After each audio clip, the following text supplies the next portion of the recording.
Zoti Rojtë, zbresim pak në terrenin politik shqiptar ku Edi Rama në mbledhjen e grupit parlamentar të Partisë Socialiste bëri ndryshimet në qeveri ku midis tyre shkarkoi edhe zëvendës kryeministren Belinda Balluku. Në këtë rast, ju si mendoni, çfarë pati Edi Rama që bëri këto ndryshime, duke qenë se deri dje ai krekosej me këtë ekip që do të çonte dhe Shqipërinë në Bashkimin Evropian? Kemi thënë më parë, udhëheqësia shqiptare dhe pikërisht dhe zoti Rama në veçanti nuk e shohin Shqipërinë si një vend ku shërbejnë, po e shohin Shqipërinë si një vend cilën e kanë çiflik. Dhe çfarë thonë publikisht nuk e kanë fare problem që ta hanë të nesërmen dhe të thonë të kundërtën asaj të nesërmen. Kjo i përket si zotit Rama edhe kryetarit ashtu quajtur opozit dhe gjithkujt tjetër që ka qenë pjesë e Parisë së Tiranës. Këta fjalë nuk e kanë problem. Pra nga ai pikë vështrim, zoti Rama nuk ka asnjë lloj problemi. Ka thënë shumë gjëra më parë të cilat i ka vërtetuar që nuk i ka pasur seriozisht, ashtu siç edhe kryetari i ashtu quajtur opozit ka thënë shumë çka më parë për kundërshtarët e vet politik dhe më pas është ulur në tavolinë dhe ka bërë marrëveshje me ta. Pra, nga pikpamja e fjalës së mbajtur nuk është shumë problem, nuk e kanë mbajtur kurrë ndonjëherë fjalën këta. Ajo që ka më shumë rëndësi analitike në gjykimin tim, që është një vazhdimsi analitike asaj që kemi shprehur këtu bashkë dhe kudo tjetër ku më kanë thirrur për intervista, është fakti që zoti Rama nuk është që e shkarkoi. Përdoret kjo fjalë në mënyrë të gabuar nga mediat cilat i shërbejnë Parisë Tiranës. Nuk u shkarkua Belinda Balluku, pati marrëveshje midis Belinda Balluku dhe Edi Ramës. Belinda Balluku e la postin vetëm pasi qeveria u angazhua haptazi dhe qartë dhe publikisht, dhe vetë zoti Rama u angazhua haptazi dhe qartë dhe publikisht në një luftë të pa ndryshueshme më për spakun. Pra në momentin që qeveria u angazhua dhe kryeministri i saj dhe kryeministri Rama u angazhua që të luftoj për të hequr dhëmballët e spakut, pra për të hequr legitimitetin, për të hequr mundësinë që të shkarkojë njerëz, për të hequr mundësinë që të bëj hetime në rangjet më të larta, çmimi që u pagua ishte që u largua nga posti Balluku dhe me arsyetimin se këtë po na kërkon dhe Evropa, po na kërkojnë gjithë dhe ishte një mënyrë për të mbyllur skandalin. Mirë po, kjo çështje nuk ka përfunduar, edhe nëse do t'ja lejoj imunitetin, që besoj që nuk do t'ja lejoj, po dhe nëse do të detyrohet në trysni që ta lejoj spakun t'ja marrë imunitetin zonjës Balluku,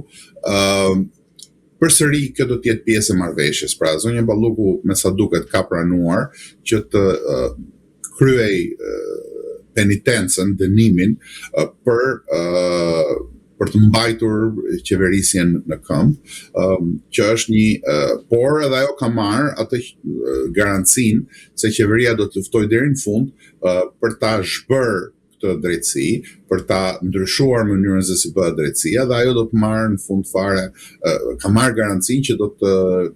qëndroj brenda kontureve të kësaj parie dhe që nuk do t'i preken pasuritë dhe që nuk do të bëjë burgun e gjatë, sepse siç tha edhe kryeprokurori Brau, ajo rrezikon të paktën 35 vjet në burg me ato çka janë të provuara deri më tani. Kështu që me këtë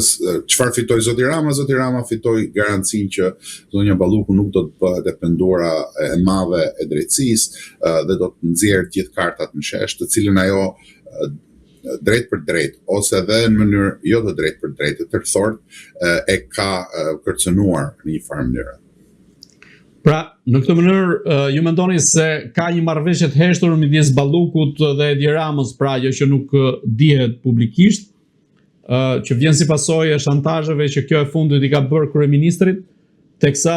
dhe ditën e nesërme Kuvendi do të mbajë seancën plenare, por që nuk e ka përfshirë në rendin e ditës çështjen e Belinda Ballukut, sa i përket kërkesës së spakut për heqjen e imunitetit të saj.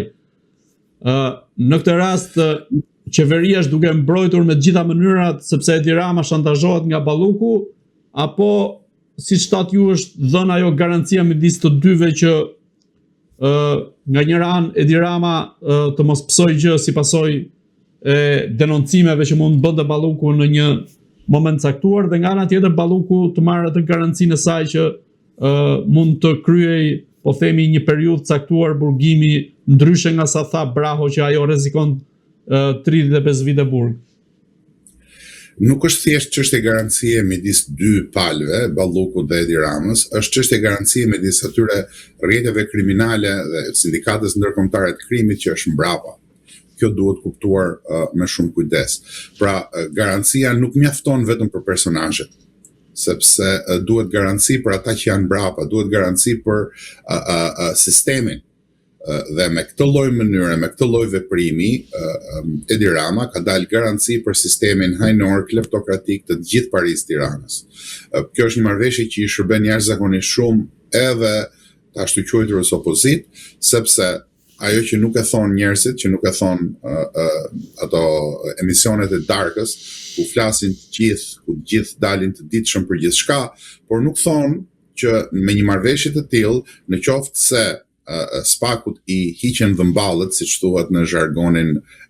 amerikan, në qoftë se spaku nuk e ka më mundësinë të bëjë atë që është duke bërë sot, atëherë shpëton jo vetëm Belinda Balluku, po shpëton Edi Rama në njëtarët më të afërt, shpëton Sali Berisha, shpëton dhëndri i tij, shpëton i biri i tij, shpëton Fatmir Mediu, shpëton gjithë ata që janë sot në lupën e spakut dhe gjithë ata që potencialisht do të ishin në lupën e spakut në momentin që bien këta, shpëton Ilir Meta, shpëton gjithkush. Pra kjo është një lëvizje e gjithë Parisë në heshtje këta të tjerët, sepse sigurisht këta duhet sillen përpara njerëzve sikur e kanë seriozisht atë që thonë Rama ik, po mjafton të shohësh se kush është në krye të atyre lëvizjeve, që është një karagjos si Flamur Noka, sigurisht që nuk e kanë seriozisht, sigurisht që nuk e kanë realisht atë punë, por kjo lëvizje e Edi Ramës i vet gjithë bashk, i bashkon të gjithë dhe i tregon shqiptarëve qartazi, atyre që duan të shohin, atyre që nuk duan të ngelin militant të verbër, atyre që e duan vetveten, fëmijët dhe niprit e vet, atyre që e duan të ardhmen e Shqipërisë, që këta janë gjithë bashk. Këta punojnë si një grup kompakt, që këta kanë ndarë detyrat. I kemi thënë përpara, këtu më duket sikur po përsëris vetveten, po këta kanë ndarë detyrat dhe vazhdojnë të funksionojnë sipas gjitha mekanizmave që këta kanë mirë vajisur gjatë gjithë këtyre viteve. A do t'ju funksionojë, kjo mbetet për tu parë, sepse siç e diskutuam pak më parë, ka mekanizma ndërkombëtar të cilët janë vënë lëvizje, të cilët askush nga ne nuk i kontrollojmë dot, dhe situatat ndryshojnë dita ditës. Gjithashtu vullneti i administratës amerikane për të luftuar deri në fund kundër karteleve të drogës duket se nuk ka ndryshuar dhe nuk do të ndryshojë. Non grata nuk ka asnjë lloj shansi që të hiqet, dhe do doja t'ju kujtoja që këtë e pata parashikuar unë dhe shumë pak të tjerë, jo shumë të tjerë. Shumica mendonin që me ardhin e Trumpit do të ndryshonte çështja për non gratën, me atë që u mbiquajt pastaj me talli Latifin e politikës shqiptare që erdhi të bëj fushatën, mori $5 milion dhe vazhdon punën e vet në Washington. Asgjë nuk ka ndryshuar. Pra, administrata amerikane ka ruajtur rrugën e vet dhe besoj që do të vazhdoj ta ruaj. Ndaj dhe unë mendoj që çështja është më e thellë se sa Edi Rama me Belinda Ballukun. Paria e Tiranës janë bashkë, janë kompakt, veprojnë bashkë dhe të gjithë kanë një pikë synim, të zhbëjnë atë që është bërë deri më sot nga spaku. Një nga emrat e tjerë të shkarkuar nga Edi Rama është edhe Ministri i Mbrojtjes Piro Vëngu, për të cilin aludohet se ky shkarkim ka ndodhur për t'i paraprirë një arrestim të mundshëm nga spaku, duke qenë se ai dyshohet si i lidhur me aferat në portin e Durrësit. Ju në këtë rast si e shikoni këtë shkarkim, domethënë, pse Edi Rama ndërmori këtë vendim për shkarkuar Piro Vëngun duke zëvendësuar po me një ushtar tjetër, po themi të Belinda Ballukut? Sigurisht që, siç e thash më parë, marrëveshja nuk ka të bëjë vetëm me Ballukun, nuk ka të bëjë vetëm me Edi Ramën. Kjo marrëveshje, pra, pikë pari, shkarkimi i disa ministrave është një lloj teknike që e kanë përdorur të gjithë kryeministrat shqiptar të Parisë së Tiranës për të fshehur qëllimin real Pra qëllimi real ishte që të largohej ajo që quhej molla e sherrit, dhe tani më i hoqi opozitës edhe çështjen e vet me legjitime që mund kishte, sepse i nxori palar, i nxori zbuluar, i nxori lakuriq përpara shqiptarëve që nuk kanë asnjë lloj agjende. Ja tani që nuk është më e ashtu quajtura lubi balluku, me çfarë do merren demokratët e shkret. Për çfarë do dalin në demonstrat? Do thonë Ramaik, po Ramaik kanë rreth 7 ose 8 vjet që kanë thënë në leadershipe të ndryshme. Pra Ramaik kanë thënë që në kohën e Lulbashës, kështu që nuk mendoj që i merr më kush seriozisht në këto thirrjet e tyre, le të djegin, le të përcëllojnë gjithçka, ajo nuk i bën më serioz apo nuk i bën më të besueshëm. Mirë, po për t'ju rikthyer Piro Vëngut, sepse është një personazh interesant. Piro Vëngu, me sa duket, u shkarkua për të ruajtur disa afera të mëdha,